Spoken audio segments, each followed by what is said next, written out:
Everyone, welcome to Taking Simple Steps Towards User Research. You probably noticed that usability has been left off. You're right, I intentionally did that. Due to time restraints, I had over about 80 slides, and I didn't want to beat you to death with endless slide fatigue. So I removed all that and added some of that added value to the topics that we're going to be covering today.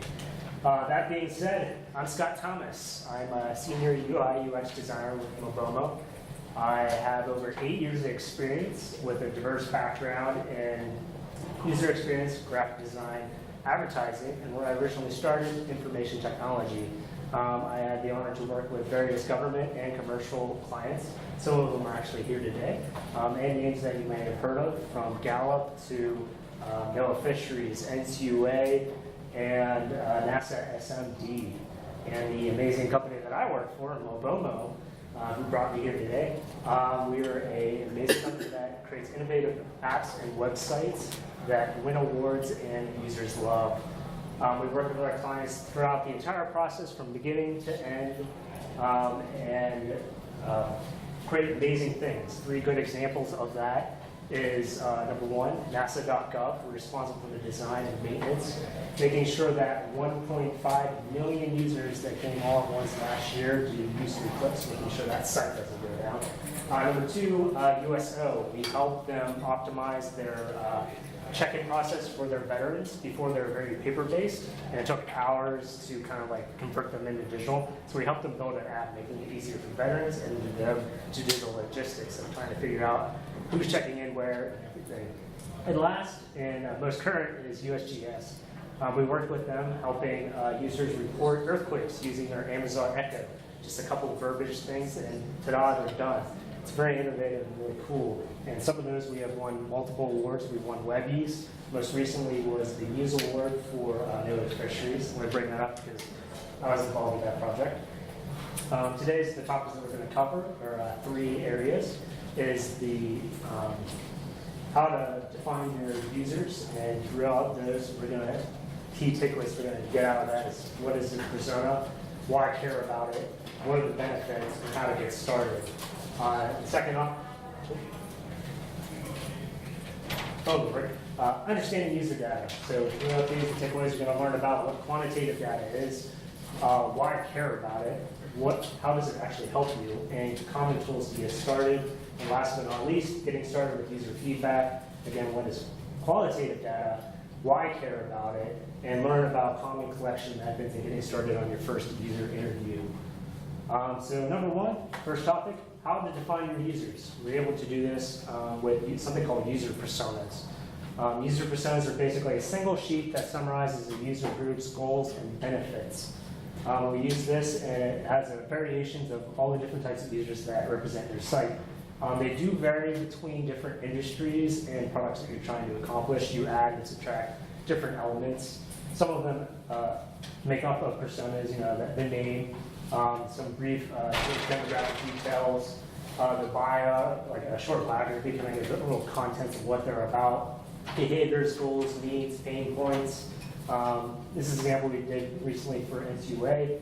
2 unique factors that we added into this was how long they've been associated with NCUA, because it varied between different personas. From leadership did over 20 years of an association versus another one that had like 5 to 6 to like general public that have 0. So you kind of get the gauge of who's used to the way it's always been. They might not be too good at subject to change. While new users, they might need to be onboarded a little bit easier. Another add-on was key resources. NCUA offers a bunch of tools, and they vary between different user personas. So we highlighted that. So when you look at this, you kind of get a general idea what the public consumer is all about. But make sure this is not a dating profile. Sometimes you see that habit, is that you'll be very trendy with names like, I don't know, Lindsay the librarian. Yes, it's fun, but it doesn't really give any value to that. Some of them, like you might put so much detail writing a trendy, like a biography is just a distraction. It should be short and to the point. Also, that you might have seen, I think MailChimp does like buzzwords all around, like pride and powerful. Yes, they're good for marketing, but they're not really relevant for our what we're trying to accomplish today. So I know what you're thinking about. Why care about this? You heard it before. I'm sure user personas might not be needed for everyone. Sometimes they're traded and dumped off, or why do we need them? We know who our users are. The benefit of these is it's a reminder of who's using our site outside our office. Moreover, it brings us empathy on the different user groups outside our own. So we know our needs when we not know like the consumer out there that's trying to come to our site to find information. We might not know association staff that their current needs or their current pain points. And also, the process of creating a user persona brings a lot more insight to your team and your project, because it brings everyone up to speed of what our users' wants, needs, and pain points, rather than it kind of helps you kind of like fight off the internal politics. You have like, oh, everyone needs to work on like their pain points are X, Y, Z, not these assumptions that we're making. So it's a good process. It is a little time consuming, but it's worth the benefit. How user personas helped NCUA, it brought, again, everyone together. We started off kicking the creation of user personas, 8 people, 8 leadership individuals in a conference room, and we worked on knocking each of these personas out. We're assumption-based, and the benefit of working as a team, not everyone knows every group. So when we work with the individuals, this individual over here might know X and Y, and I know Z. And hearing them talk about that, I'm now more knowledgeable about X and Z, or X and Y. From that assumption base, we use that as a base to validate, and we did that through user interviews, surveys, and we gained a lot of insight out of that confirmed some of our assumptions and validated them, or we learned a lot more than we expected, and you'll learn a little bit more about this throughout this presentation. And we also learned the interesting ins and outs of how they're using their site and their pain points, and we took all that and applied it to wireframes and concepts and designs that actually kind of like solve those pain points that they're coming in. It's building a product they don't have to think about, they just come in, you get their information, you get out, which is the majority of government sites. They don't want to spend their day, they just want in and out. Just tell me what I need to know, and goodbye. But I mentioned that this is time consuming. That user persona from start to finish took around 2.5 months, 2 to 3. No one has a lot of time for that. I understand. Majority of the time comes in the validation part of the user interviews to the surveys, trying to validate all our assumptions. Not everyone has the luxury and time for that. But don't worry, there's something called lean personas. Go back to what I first started out with NCUA. We did that as a group activity. They're assumption-based and lean, depending either where they work. Basically, it brings down that user persona down to brass tacks, gets the conversation going, and it's all assumption-based. Yes, you can't see some of my cool graphics. You can break it down into 4 different categories: user type, goals, needs, and pains. At the end of the day, this will tell you what you need to know. It lays the groundwork, like I said, validation, which we'll learn through user data and collecting and gathering user feedback. And you could start in multiple ways. You could use a piece of paper, fold it in different quarters, and ta-da, you're ready to start your rough draft. For NCUA, we put this in a PowerPoint deck of each slide with their needs, and we just crank through them as a team. Other approaches that I've done before is putting post-it notes on a wall to get everyone thinking and writing up their own post-it notes and bringing them up. So it's kind of like a good group activity. It's supposed to be low fidelity, don't think about it. It's kind of like sketching or wireframes. It's like, don't get in the details of giving your user persona a funny name. It's irrelevant. So we're actually going to go through and kind of create one. I'm going to put on my NOAA Fisheries hat, and I'm going to walk through, going through the entire process. One group that comes to the NOAA Fisheries website is fishermen. It's very plain, simple. Other user types could be the consumer, leadership, management, to association staff and like that. I like to keep it plain and simple. I also write some of the behaviors or differentials in this area too. NOAA Fisheries doesn't cover all fishermen. We don't want the average fisherman going out in the lake. We want fishermen to actually fish in the ocean. They're doing it for fun or commercially. And they often could fish around multiple regions. They cruise around, especially in the southeast. There's multiple sub-regions dealing with different regulation as well. Next, we want to define their goals. Keep this as basic as possible. What are the end of the day goals and objectives these users are coming through your site? For fishermen, I just want to know when and what I can fish. I want to know, or I need to report my catchings because it's the law with commercial, and see what laws have changed because that dictates when and what I can fish. Okay. Now next is needs. So think of it, what are the needs to require to complete their goals is what and when can I fish? Well, they need seasonal information. This is more of the stuff that you deliver on your website. Reporting my catch, nice and vague. What information do they need? Report their catch to the regional office. I'm sure there's a little more detail in it, but this is very loose. And see what laws have changed. Well, they just need to receive updates on fishing regulations for that region. So it gives us a little concept. Again, these are all assumptions. These are just like all our indications. And last is pain. What's stopping them from completing their goals? I'm sure all of you are probably aware about some aspects that people don't like about your site. If you don't, I recommend going to the support group of that department. They are like the front lines of knowing what people want and don't want, what are the common questions they're constantly asking about or answering about. And you could give you a little more insight of filling these out. For this case, we said that everything isn't located in a central spot, which is true in the past design. That everything they need to require those 3 goals were in 3 different locations under the same tab. And fishing regulations and regional information was really hard to find. It was buried in multiple different regions, different areas of that site. And I'll show you an example later. So at the end of the day, ta-da, you got a user persona. That took less than 5 minutes. This is not the hard part, it's the validation part. But this information right here, you have more information than the majority of the clients that I worked with that know about their users. Assumptions are still good than nothing. So if you at least have this and hand it up to a design team or something like that, they get more content than just their own head of just filling them out. And it saves us time from going through this process as well. We could skip to probably refreshing it and going to the validations phase. Move this in a formal document, go through, and do this for all the rest of your user personas. Also, you don't have to do this for your entire site.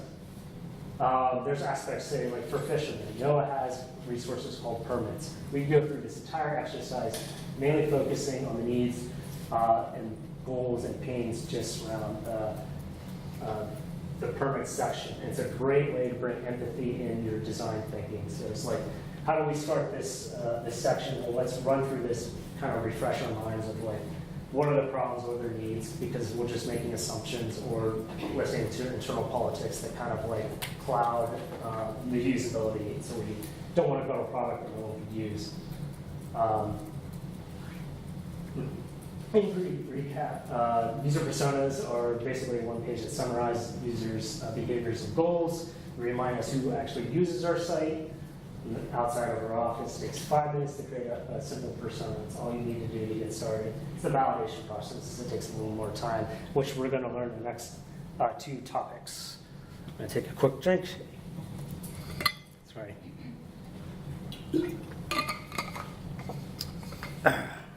All right. Topic number 2, understanding user data. There's 2 types of user data. There's quantitative and qualitative. We're going to be focusing on quantitative first, so I'm a little dyslexic, so I might switch it.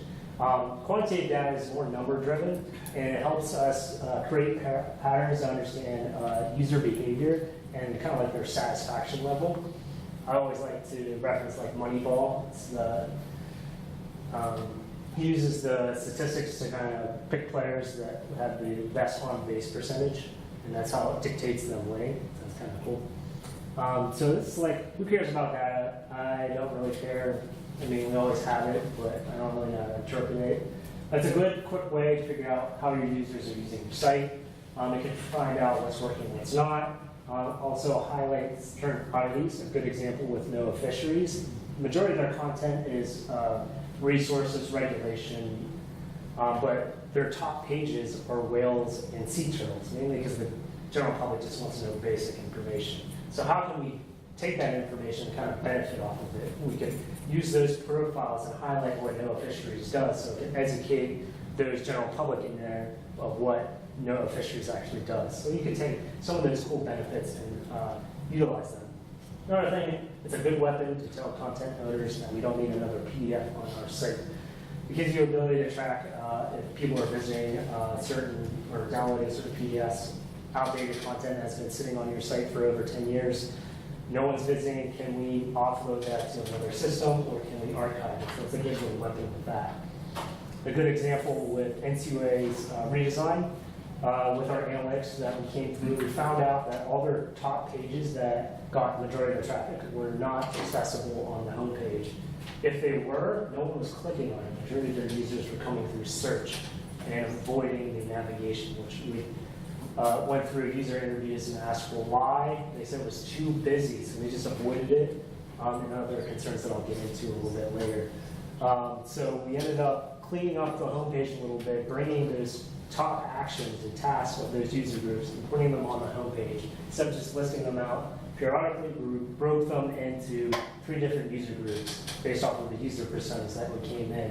And we only listed like 4 or 5, and then gave them a link to go to the other resources. So we don't want to overwhelm them with 20 different links, because if you give them too much, then users can't find it. Like this example, they just avoid it because it's too cluttered. Second example is NASA SMB. We used a visual tracking tool that kind of did a cool heat map for schooling. We found out that no one was scrolling down, especially on their homepage. So no one was reading the recent news and stuff like that, which is the top traffic of what they get. So we ended up also, a lot of traffic would go in the bottom navigation, avoided the top altogether. So as a result, we refreshed the design. We brought all the core tasks of what people really care about on their site, which is news. Their science tasks are really big on YouTube, and their Twitter account for one of their representatives, scientists. We also cleaned up the navigation as well to make it a little more less daunting than the previous design. And last is NOAA Fisheries. So we use Quantitative Surveys, which is just using like 4C. They use a lot of numbers like satisfaction. We learned that 50 out of those surveys, fishermen gave their old navigation 50%, which is terrible, because users couldn't find anything. So we moved to a topic-based navigation and did usability testing through that. And we bumped it up 20%, 70%. Still not great, but it is a step forward. So we're going through, again, and iterating that design through user interviews and usability testing to keep improving it. So it shows you like a more of an agile method that we're always improving. Should always improve, never just let it stagnate. And the methods that we use to complete these tasks for web analytics kind of gives you the ability to figure out how they're flowing through your site, identifies how they're actually coming in, where they're clicking, where they're not. This is probably not new to you. Google Analytics has been around for, I think, over a decade now, and probably even longer. However, it's a huge rabbit hole to jump into. There's a lot of data, and you don't really always know how to interpret. I really recommend doing the Google Analytics courses. They're free. They're like 5 sessions long, and it gives you a little more insight of how to understand all their information, and as well, create funnels, how to create click events so you can track if someone's downloading that PDF or not.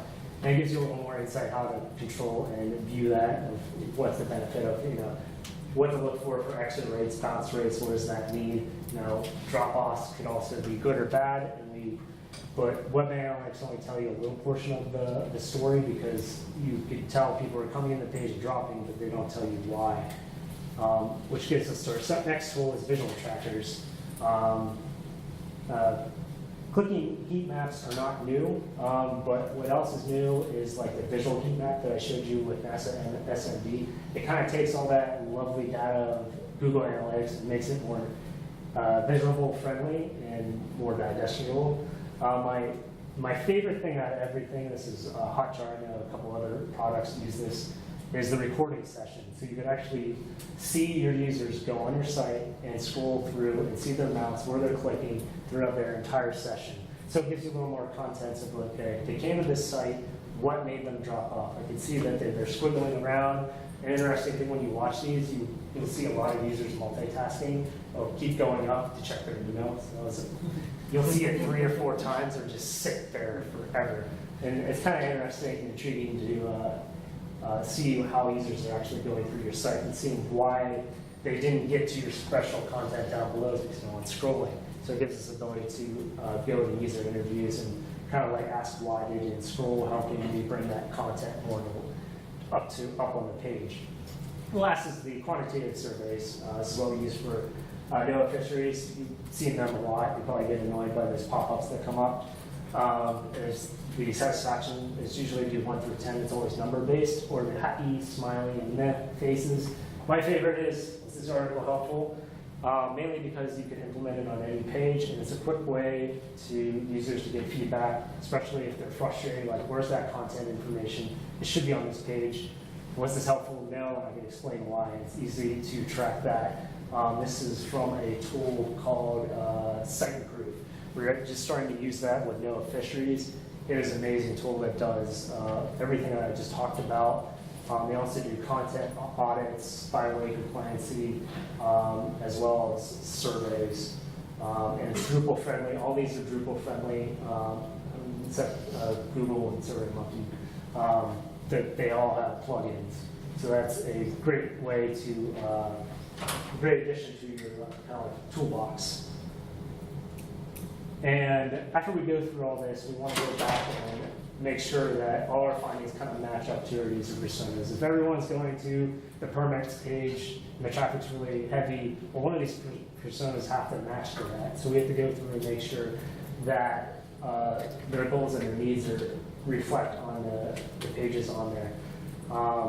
Sometimes that you'll find after user interviews, you might find more needs and goals that don't reflect, and there's little reasoning behind that. So in recap, quantitative data is number-based. Web analytics kind of show you the user behavior. Visual tracker actually shows how they actually use it. And quantitative surveys is a quick way to say if anyone likes your content or not. It's like, give me a temperature check. All right, something's wrong. Okay, we need to dive a little more deeper. Last but not least, getting started with user feedback. As I said before, there's 2 types of user data. There's quantitative and qualitative. Qualitative is obtained through user interviews, surveys, focus groups. This paints the other side of the picture. We need both of them because if you take everyone from their word doesn't always match their actions, and their actions don't always match their words. So it gives you the ability to ask, why did you search instead of using the navigation? And I'll say, well, I couldn't find it because there was no breadcrumbs, so I didn't really know where that page was. I'll show you an example of that in a minute. So why care about this? Like I said, it doesn't showcase the full picture. It adds clarity to our assumptions. So we could ask those users, why do you come to our site? And they'll tell us, and if we're right or wrong, because it's easier to make assumptions. I'm trying to think of a good example with fishermen. I've learned that they really cared about seasonal information and catch landings, which is like a metric of people catching. And it tells them when the season ends or closes. Did not know that coming out. So that brought interesting highlight of what type of information you're looking for. It's also better to hear it from the source rather than, because my brother's a fisherman, I could speak for him. It doesn't actually mean I'll tell him what his thoughts are. And you always uncover something that you did not know about talking to users that you didn't know before. A good example of that is the NCUA Redesign. One of the users said, I hate scrolling.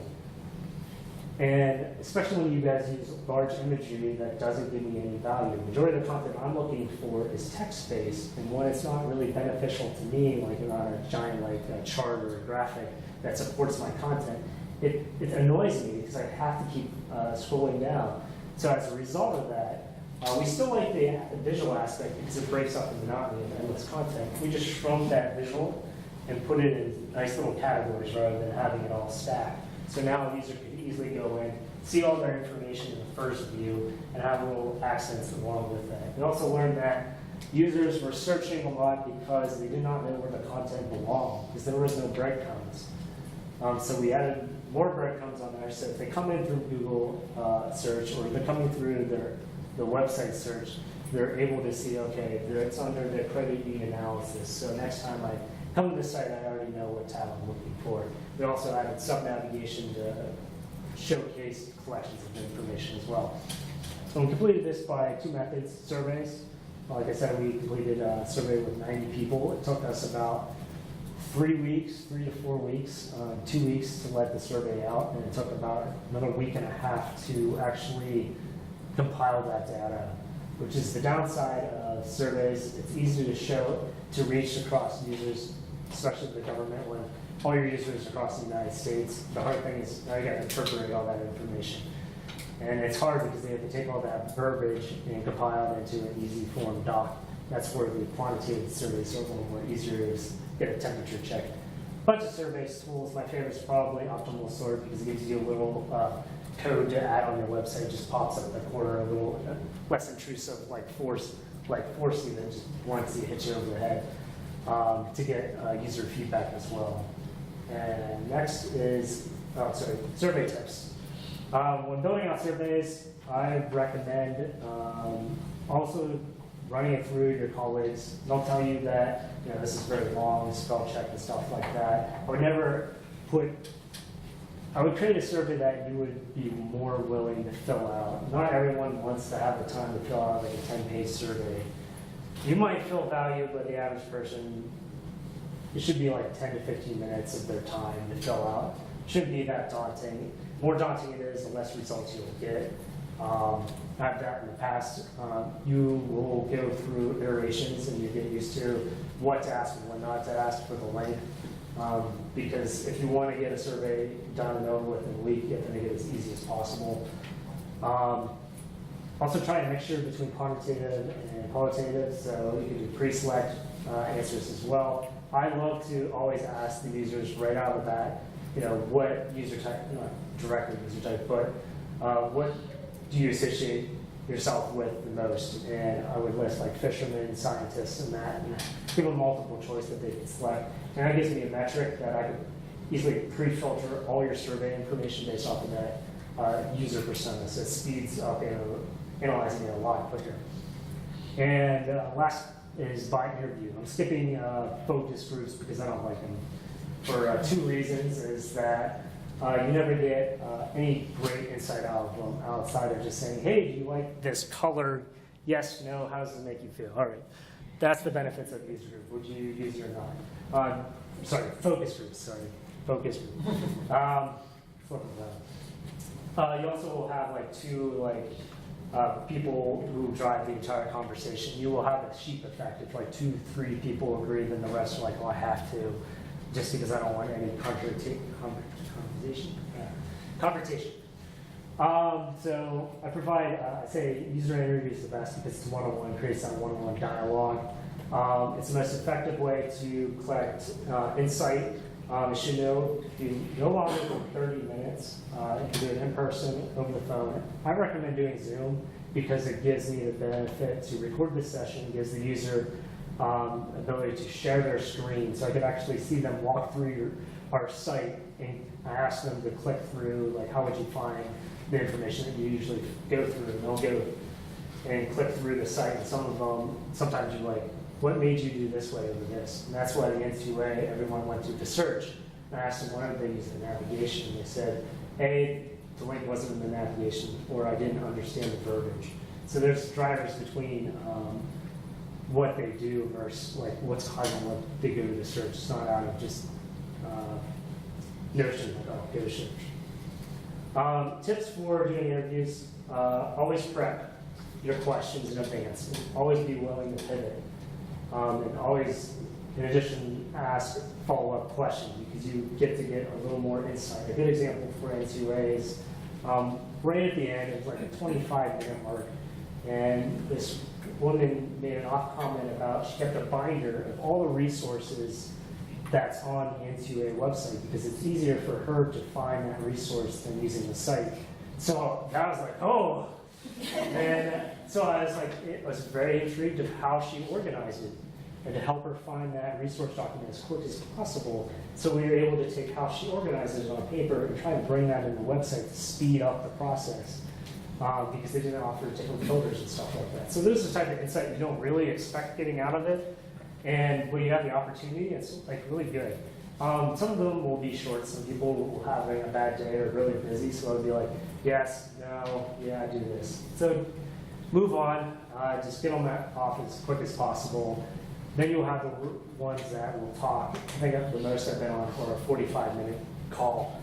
And it sometimes it's really good insight that they tell you, trying to get in their thinking, what they care about. And also, last session, right before the interview, thank them for their time. Tell them why their input really matters and how it's going to affect. It kind of gives them value right off the bat. They're like, oh, you're not wasting my time. So you want to dive into your first user interview. I recommend starting the dialogue to kind of like the gatekeeper of your agency, the people that give you approval for the PRI and the PI. I'll screw up my acronyms. To figure out what's required. You're like, send them an email. I'm thinking about talking to a bunch of users. Is there anything I need to fill out or anything? Sometimes if it's under 10 people, they could care less. Internal people are usually free game. But if you start this dialogue right in the beginning, that'll inform you of what's the base requirements you need to fill out, and you can do it while you're doing the thinking process that we're going to go through in the next couple slides. Also, it creates an anticipation for that gatekeeper. It's like, okay, I know this is coming. And if you're able to take this dialogue beforehand, the time you're ready to get your user interviews out, your approval process will already be done. The problem is people that wait too long. They fill out their questions and everything. Then they ask, what do we need required? Then you're like, oh, I need to get this. And it takes longer because they're not expecting it. And if you have all your dotted all your I's and crossed all your T's, usually it takes under a week, in my experience. If you don't, it takes up to 2 to 3 weeks because you're playing back and forth trying to figure out what the requirements are and what you need. And like I said, internal people are usually free game. They don't really care about bothering you, they care about bothering other people. So start that dialogue. Next, you want to define your goals and objectives. Be as blunt as possible. You're just brainstorming at this point. Who you're targeting, what assumptions that you need to know to confirm, what information at the end of this interview you need to find out. Just like, why do they come to this site? It's very blunt, you would never ask them that. And it'll help you kind of like determine how to phrase those questions. For example here, it's like, okay, we want to define what their goals are. We want fishermen, we want to ask more about do they go fishing for fun or for recreational? What are their current pain points and stuff like that? And be as like best blunt as possible, because next is then you kind of make it a little bit lighter. And it's crafting the questions out of it. There's two different types. There's command-based and there's story-based. So it would be like, for example, describe a time when you came to our site and you could not find the information that you're looking for. What did you do? So that's a good example out of that. Show me what you would do next after you find your fishing information. What do you do with that? What are your next steps that can help me understand that? So this will help you kind of phrase out those questions. You never want to ask yes or no, like to get yes or no answers. You want them to elaborate a little bit more. The more they elaborate, the more detailed they'll get. They'll be very brief in the beginning, then they keep wandering on, and you get a little more insight out of their thinking. Questions to avoid, just bluntly asking, hey, what's missing? Should this be yellow? Should this be green? If this idea would be working. It kind of leaves them on, they'll agree non-willingly. You'd rather have them tell you more about why it's not working or it's not in a nicer way rather than just asking them. So you get all these lovely questions down, figure out your goals and objectives. Now it's starting to interview people, and trying to get those people is a lot of time consuming, especially the vetting process and the scheduling part. For NCUA, it took us around 2 weeks to get that done. So I recommend starting out with your local connections. ask your department people, like, hey, do you recommend someone that could talk to me for 20 to 30 minutes about how they use that site? They always have that one person that they're aware of, like, yeah, I talk to them all the time. Have them connect with you, send them an email, asking, hey, are you willing to do this? People are always willing to give their 2 cents. At worst, they'll say no. If they say no, they might just say, hey, although I use your site for X, Y, Z, and this is why I hate your site. Usually sometimes they're very blunt when you actually do these user interviews, which is kind of interesting. For Noah fisheries, fishermen were very angered because they felt like no one cared about them because they were so frustrated with their site. So they were taking their frustration out on me, which was like, whoa, you idiots. So once I talked to them down, they were like, oh, okay, he really cares about what value I have. Someone actually cares about what my needs for once. So it's really interesting what you get out of these conversations. Starting out with the people it's easier to get done in connections. It helps you get the groundwork because it's easier to create a rapport with these individuals that already know your organization. Because when you start interviewing people that you never met or have no association with, they're very standoffish. They're like, why are you asking me? I don't know this person. If I say something wrong, is it going to cost me my job or something like that? So it takes a little more time to warm up people. So if you start without connections, there's a little more trust going on with that. So you probably get feedback and you're like, oh my God, everyone hates their site. Nothing's working. I hate life. But don't always take it as face value. Like I said, users say and do completely different. And if we take one person's voice and jump onto it, it causes more problems for the 99 other percent. An example would be no one can find information on the NCUA's homepage. Well, we could just throw it up there in links and hey, we did exactly what they asked for, but did it actually solve the solution? No. The better solution was how can we break the best information in different user groups? How can we integrate those links and better in the navigation rather than just telling them what they're asking for? That usually evolves into a disaster. And last but not least, after you read in between the lines and everything, go back to your user persona. As you see, you keep going through the circles. It's not like you create it and just throw it away. You want to validate to make sure all our goals are exactly what they are. There could have been something in regulations changed that made all the fishermen like, hey, I need to know my regulations because this is my job. This is what I care about right now. Define their needs and make sure your pain points and whatever interesting things. Like for NCUA, we learned about filtering and the overall search of their site was really bad, and they kept using Google over their search engine. So that's kind of the interesting things that we learned. Yeah. In recap, quantitative data is, think of conversation. Surveys are a good way to get massive feedback. User interviews are the most effective, but the most time-consuming. And you could start, sorry about my verbiage. You could start with your local collections first. In closing, hopefully you learned something today from creating user personas in 5 minutes. I mean, it's really simple. And you can always do it to refresh it. If you already have personas, go back and validate them. You can run through the exercise yourself. Learn some cool tools that you could collect user data. I mean, Hotjar is a really cool tool to collect visual recordings and heat maps for scrolling, because I get that a lot. Like, are users scrolling down for this? Now you have a metric that tells you yes or no.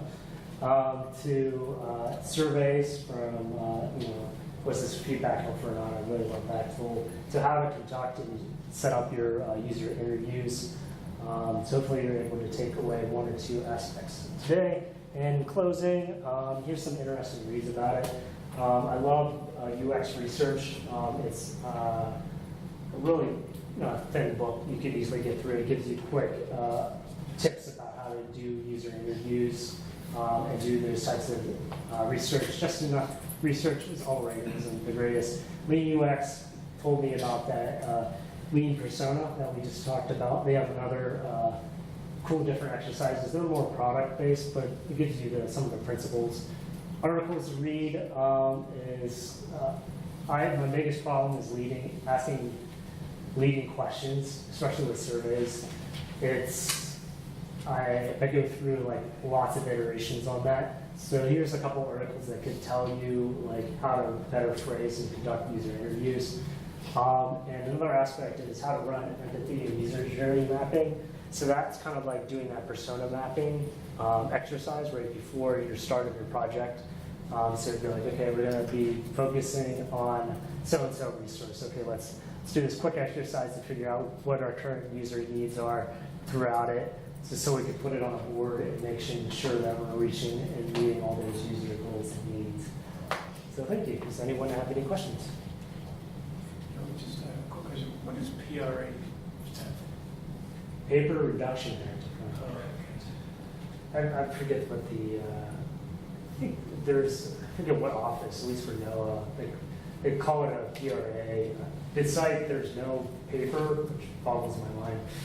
It's all visually. Did you have a question? Yeah, the user personas, I noticed you talked about using cards and paper and stuff. Are those intentionally low tech, or do you guys have some sort of digital tools that you leverage for that stuff?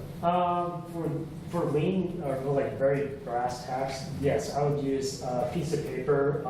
Mainly when we do workshops like that, we do PowerPoint decks of like having, okay, give us a user type, and maybe like someone in the audience would say, consumers, okay, what are their needs? And you could put that down in a single PowerPoint slide, or you could do multiple depending on how much they have to talk about it. And it's easy to go through. I use Google Docs so everyone can type in at once, or I could type while my colleague talks and runs the little workshop that we're doing. Post notes kind of help if you're in a smaller location and if you want more interactivity. I just suck at writing.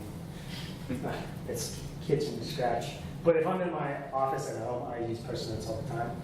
I also hang my user personas right above my computer as a silly reminder, especially when I have to fight internal politics of, they want to have this information. I'm like, but they don't care about the information. So we have to make their needs first, then we can focus on yours. Anyone else answer your question? Will you be able to share these slides? Yes.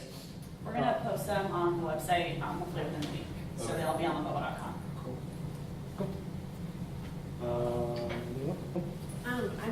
I'm pretty convinced that doing an interview and doing it in person or over a video chat is the best way to go. However, we're using lookback.io, which lets you send, you can have a script or whatever, and the users install a plugin extension for Chrome that records their microphone and their screen, and so then you can review the recordings later. So if you're dealing with time zones or international users and it's hard to schedule, I have to say I sent out the test last week and haven't gotten any responses yet, but we have used it in the past and on a few. So it remains for me to be seen how effective it is, but it is another tool. And then the other thing about Hangouts is they have a new thing called Meet, which also works on Firefox. Hangouts are so finicky, I find. So I think Zoom is probably a better alternative, but just a little quick note about it. You base it off your audience. I mean, fishermen, we learned that not all of them are tech savvy, so asking them to plug in and install Zoom sometimes could be a barrier, so you have to always email them in advance and always have a plan B to be ready. I know we always run into that barrier. So we pivot to Google Hangouts. I mean, at worst, I used Facebook chat to actually communicate with fishermen because they were coming back from the docks. They were giving us the lowest response time, and they were always willing to chat with us, which was kind of funny and odd. Just that route we ended up going. It's good. Yeah. I think someone else had a question. Yes. Just curious to know, what your response rate is like for tools like 4C. For NOAA Fisheries, we ran 4C on our new site, and how many months has it been on? Since November. October. I think we just hit the 300 mark. So those, it takes a lot of time, mainly because of the amount of questions, and it's not really quick and easy. I'm surprised people actually do it, to be honest, because I never do it. It's just like, I found out like they were really big in like Canada, like a bunch of students did it, so I looked up the Google Analytics to see where it was coming from. I was like, who does this? Usually they do it, it's like Yelp. Treat it as Yelp. People love it or they hate it, so they're going to come and praise you, or they're going to just like rip you a new one. Because no one just says, I'm having an all right time, or like, this is sort of annoying. I'm not really going out there and filling all that information. That's why I like the users like feedback, like Hotjar does like a little feedback button here, so it gives them a quick ability to rant really quickly. Did I answer your question? Yes. Yes. I was just confused. Are you with NOAA or are you a contractor? I work for, I'm a graphic designer for Lobomo. Okay. So when you showed some of the other agency changes, it's because you've had other projects. Correct. It's really interesting because, so I work in EPA, and I swear our site looks like the ones on the left. And we used to be like the ones on the right, which is kind of interesting. I mean, it's cool because I think you're saying that data would probably help, you know, and talking to users would probably help get back to maybe the right. Yeah. This one? You just have a few of them, yeah. That one has, you know, just they you know, they told us because we use 4C and they have a lot of results because we have like 500,000 web pages that users didn't like all the text on the pages, and so we went to like a standard design. You know, everybody went to that, and it seems to me that it's everybody's in the search box. Yep. You know, so, and we got like, what we call them channels, but those blocks on the top that aren't really related to the site you're on, and they told us to get rid of breadcrumbs, which is interesting that your recording says you like it. We got rid of breadcrumbs at NOAA Fisheries, and we got big complaints about it, that we're going to put it back in. Mainly because we did it because all our content is intermixed between multiple different topics. So it's really hard and technically feasible to try to create those breadcrumbs. So we ended up removing it. But then again, they get the problem. No one knows where they're at in the site. So we're actually incorporating that back in. If we give our designers the ability to redesign the site, of course it's going to be all visually friendly. It's probably going to be large images and stuff like that. When you're actually talking to users, you're getting that insight, it's like, oh, really cares? Give me where I'm going. So that's the benefit of actually listening to them, because rather than just making assumptions, we're just like, oh, let's throw some pretty pictures, which, you know, as a designer, that's what I want to do, because I love visuals. But when you're working data all day, that's all you really care about. With some pops and, you know, some color and stuff like that. Yeah, we used, the problem with this is that no one knew, general public did not know what NCUA did. They assumed they were accredited. So that made us put like their mission statement up there, kind of a description of like what they do, so people hit them and like, oh, okay, oh, they're a government website. They did not know that. They really wanted to pound that in on the redesign as well. So that was an interesting feedback that we got as well. Questions? Yes. For your quantitative questioning, about how many people did you use with the fishermen sample?